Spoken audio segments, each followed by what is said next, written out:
Assalomu alaykum aziz do'stlar. Sotiladigan shved paroda sigirlar bor. 4 ta soni. To'g'rilasini ham bor ma'lumot bilan berib o'tamiz. Sheda yurtishlarini ko'raman degan asosiy videomizda ko'ra olaverasizlar. Zohid O'zbek yozgan YouTube'ga chiqadi. 3-yondagi bolasi yangi 3 kunlik bo'lgan xunajin 15 ta suti bor. Hozircha Qirg'izistondan kelgan shved paroda. Va ko'rinishi gapi yo'q. 43 million so'm kam bor. Kamini kelishlar, aloqa chiqarishlar. Bu birinchi sigir. Ikkinchi sigirni yondagi bolasi, buniki ham xunajin. Buniki ham shu bir haftalik atrofida bo'lib qo'ygan.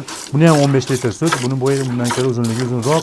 Buni 40 million so'm kam bor. Kamini kelishlar. Manzil Farg'ona viloyati Quva tumanida. O'zbekiston bo'ylab kelishilgan holda vodiy bo'ylab shunaqalarchi dastakalari bor. Telefon qilasizlar, doim shunaqa yo'llaman deganlar uchun bo'ladi. Telegram asli imodan yozsangiz javob beradi ko'p turgan nomerlarga. Keyingi sigirlar ham sog'laydi. 3-sigirimiz yondi bolasi xunajin, 3-bolasi buniki ham suti 13 litr atrof suti bor. O'zimiz mesni shvedlardan puli 39 million 500 kam bor. Kamini kelish. 4-sigirimiz sog'layapti. Yondi bolasi Novoz, 3-bolasi buni ham suti 15 litr suti bor. Qirg'izistondan kelgan shved paroda bolasi buniki ham dadil bo'lib qolgan zo'ridan 43 million so'm kam bor. Kamini kelishiladi. Boshlari hammasiniga zo'r ekan.